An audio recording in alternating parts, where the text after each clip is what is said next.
Okay so हमें sebum की एक नई अपडेट मिल चुकी है जिसमें काफ़ी ज़्यादा ख़तरनाक लग रहे हैं सीबम, और मेरे हिसाब से कभी भी इतने बिग नहीं लगे होंगे सीबम जितने इस टाइम लग रहे हैं।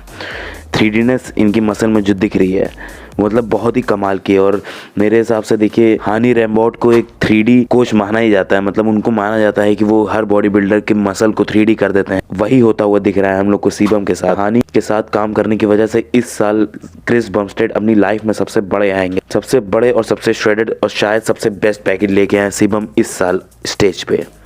बहुत ही कमाल के लग रहे हैं इस टाइम, और कंडीशनिंग में बहुत आगे नजर आ रहे हैं हम लोग को। इनकी वेस्कुलैरिटी और ड्राइनेस हम लोग अभी से बहुत अच्छे से नोटिस कर सकते हैं, और इनकी वेस्ट भी बहुत ही कमाल की सगडी नजर आ रही है इस फोटो में। मैं तो इंतजार नहीं कर सकता हूँ इनको जल्दी से जल्दी फुल्ली कंडीशन होके इनका फाइनल फॉर्म देखने में, क्योंकि इस साल बहुत खतरनाक लगने वाले हैं। इस बात को तो मुझे पूरा का पूरा भरोसा है। इस साल मेरे हिसाब से बहुत ज़्यादा अपने कंपटीशन से ऊपर आ चुके हैं क्रिस बमस्टेड। क्लासिक फिजिक में भी मेरे हिसाब से देखिए साइज़ भले इतना ना मैटर करता हो, मेरे हिसाब से साइज़ की उतनी ज़्यादा प्रायोरिटी नहीं है क्लासिक फिजिक में जितनी ज़्यादा प्लीजिंग लाइन्स और एस्थेटिक्स की प्रायोरिटी है। लेकिन अगर आप इन दोनों के साथ एक बड़ी साइज भी लेके आ रहे हैं, मेरे हिसाब से 100% आप और भी ज्यादा डेंजरस हो सकते हैं। देखना है इस साल कि क्रिस बमस्टेड का वेट कैप के कितने अंडर आते हैं, इस साल कितना ज्यादा बच जाता है इस साल उनके लिए वेट कैप का विगल रूम, क्योंकि जिस हिसाब से ये बड़े दिख रहे हैं मेरे हिसाब से बहुत ज्यादा डिफरेंस रहेगा नहीं इनके वेट कैप और इनके वेट में। खैर आप लोगों को क्या लगता है, क्रिस बमस्टेड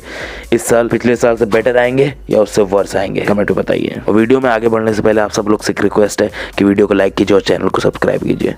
हम लोग बहुत करीब आ चुके हैं 1K सब्सक्राइबर के। चलिए हम चलते हैं अपनी नेक्स्ट अपडेट की तरफ, जो कि आती है सैमसन दाऊदा की तरफ से। अब सैमसन दाऊदा ने कुछ दिन पहले अपनी ये वाली फोटो डाली थी।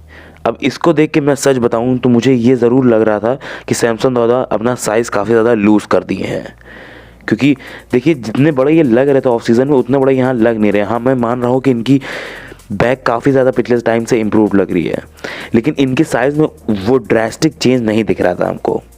मेरे हिसाब से शायद ये एंगल का कुछ झोलमेल है यहाँ पे, जिसकी वजह से हम लोग को इतना सही इतनी मतलब नैरो लग रहे हैं सैमसन दाऊदा। अगर हम लोग ये अपडेट देखें तो इसमें सैमसन दाऊदा काफ़ी कमाल के और काफ़ी बिग लग रहे हैं। मेरे हिसाब से वो जो पिछली वाली फ़ोटो थी उसमें एंगल थोड़ा ऑफ था, इस वजह से सैमसन दाऊदा काफ़ी ज़्यादा नैरो लग रहे थे। अगर ये वाली फ़ोटो में देखें तो इस वाली फ़ोटो में हम लोग बहुत ही अच्छे से देख सकते हैं कि काफ़ी ज़्यादा ड्राई और हार्ड होते जा रहे हैं धीरे धीरे करके सैमसन दाऊदा, और बिल्कुल भी मेरे हिसाब से इन्होंने साइज़ लूज़ नहीं किया है अभी तक। कमाल का इनका मिड सेक्शन और इस टाइम काफ़ी ज़्यादा कंडीशन नज़र आ रहे हैं। बस देखना यही होगा कि जैसे जैसे ओलंपिया करीब आता जाता है ये अपनी साइज़ लूज़ ना करे, क्योंकि देखिए मैंने आपको पहले ही बताया था कि जब मसल एक बॉडी बिल्डर की फ्रेम पे नया नया होता है और फ़ौरन डाइटिंग शुरू कर दे बॉडी बिल्डर, तो वो मसल को रिटेन कर पाना बहुत ही मुश्किल हो जाता है। इसके लिए मैं 100% बता रहा हूँ कि सैमसन दाऊदा काफ़ी रिग्रेस और हार्ड स्टेरॉइड्स प्रोटोकॉल चला रहे होंगे, क्योंकि अगर नहीं चलाएंगे तो उनका बिल्कुल भी फ्रेम पे ये मसल टिकेगी नहीं।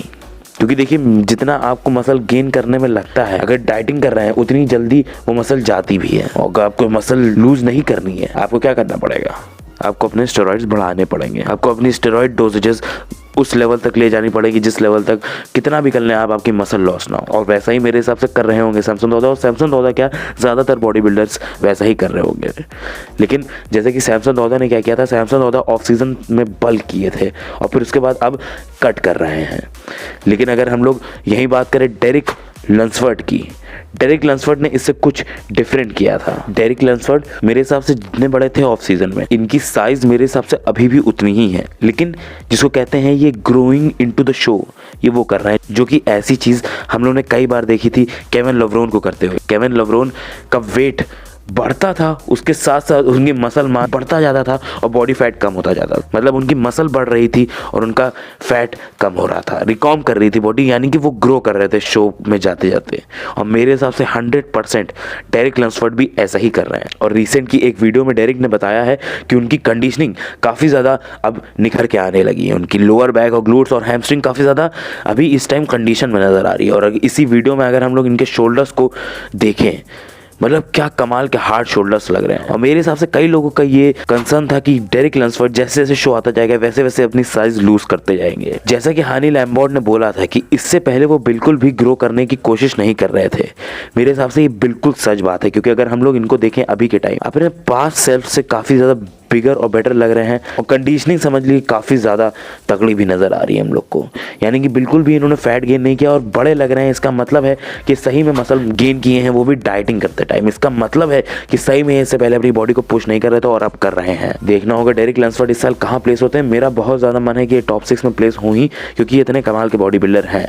इनका स्ट्रक्चर एकदम गॉड लेवल स्ट्रक्चर है, काफ़ी कमाल का है। बस अगर ये परफेक्टली पीक होके आ जाए शो के दिन तो मेरे हिसाब से इनको टॉप 6 जरूर आना चाहिए। अगर नहीं आएंगे तो मैं काफ़ी ज़्यादा डिसअपॉइंट हो जाऊंगा। ओके, सो फाइनली हादी चुपन ने एक अपनी अपडेट डाली है और इस अपडेट में हम लोग देख सकते हैं कि हादी चुपन काफ़ी ज़्यादा श्रेडेड और वैस्कुलर नज़र आ रहे हैं, specially through shoulders and chest. और जैसे कि आप लोग जानते हैं इनके शोल्डर्स को पहले काफ़ी ज़्यादा अक्यूज़ किया जा चुका है सिंथॉल यूज़ के लिए, लेकिन इस टाइम तो डेफिनेटली इनके शोल्डर्स में सिंथॉल नहीं है, क्योंकि जो वैस्कुलैरिटी और ड्राइनेस हम लोग इनके शोल्डर में देख सकते हैं उससे हम लोग को साफ पता चल जाता है कि सिंथॉल ये यूज़ नहीं कर रहे हैं। क्योंकि सिंथॉल अगर यूज़ करते हैं तो वो मसल का एरिया जो होता है वो बलूनिश और स्मूथ लुक ले लेता है। और जैसे कि हम लोग ने पिछले साल देखा था इनका बलूनिश और स्मूथ तो था, देखिए थोड़ा बहुत, ये तो मैं डिनाई नहीं करूंगा। स्मूथ इनका ज़रूर था, इनका थोड़ा सा शोल्डर, लेकिन और उसके साथ थोड़ा सा पॉइंटी में था।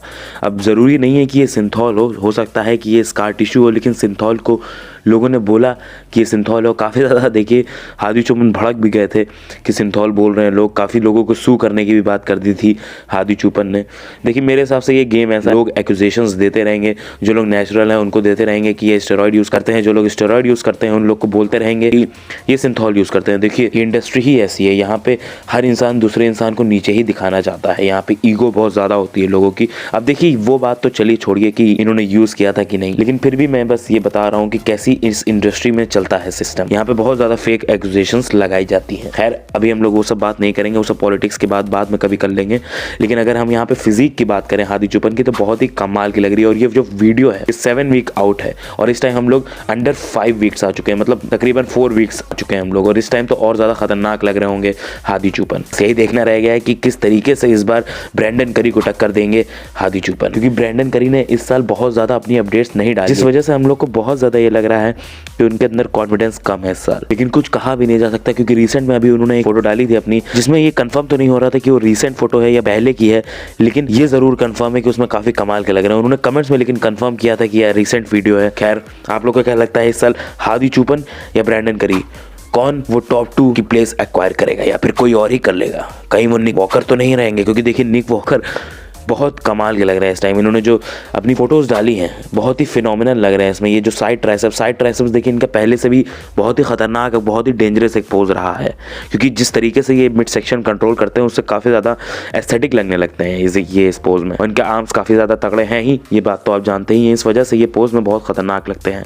और अगर हम लोग एक चीज़ नोटिस करें तो ये पोज ये थोड़ा डिफरेंटली हिट कर रहे हैं। ऐसे नॉर्मली ये हिट नहीं करते थे, पहले ये डोरियन येट्स की स्टाइल से हिट करते थे ये पोज, लेकिन मेरे हिसाब से ये पोज ये इस तरीके से हिट करेंगे जिस तरीके से इन्होंने फोटो में हिट किया तो ये ज़्यादा बेटर है, क्योंकि इनकी हैमस्ट्रिंग इसमें बहुत तगड़ी लग रही है ऐसे हिट करने में। ऐसे अगर जैसे डोरियन येट्स की स्टाइल से करते थे तो डोरियन येट्स के स्टाइल में ज़्यादा इनकी हैमस्ट्रिंग अच्छी नहीं लगती थी, लेकिन इस तरीके से करने में इनकी हैमस्ट्रिंग काफ़ी अच्छी लग रही है। इस वजह से मेरे हिसाब से इनको ऐसे ही ये वाला पोज हिट करना चाहिए। और अभी और निक वॉकर ने कुछ टाइम पहले अभी अपनी फोटो स्टोरी में डाली है जिसमें ये बता रहे हैं कि कार्डियो करने के बाद की ये फोटो है। अगर हम लोग ये फोटो में देखें निक वॉकर फ्लेक्स करने की कोशिश नहीं कर रहे हैं, लेकिन फिर भी इनका जो चेस्ट में स्ट्राइशंस आ रही हैं, मतलब बिना फ्लेक्स किए ही इनके चेस्ट में स्ट्राइशंस आ रही हैं। इस हिसाब से हम लोग बता सकते हैं कि कितने कंडीशन है ये। और ऊपर से ये कार्डियो के बाद की फोटो है, इसका मतलब इस टाइम इनकी मसल डिप्लीटेड होंगी, और मसल डिप्लीटेड होती हैं तो इतनी ज़्यादा स्ट्राइशंस नहीं दिखाती हैं, तब भी इनके चेस्ट में स्ट्राइशंस आ रही हैं। इसका मतलब ये है कि इस साल काफ़ी खतरनाक कंडीशनिंग लेके आने वाले हैं स्टेज पे निक वॉकर।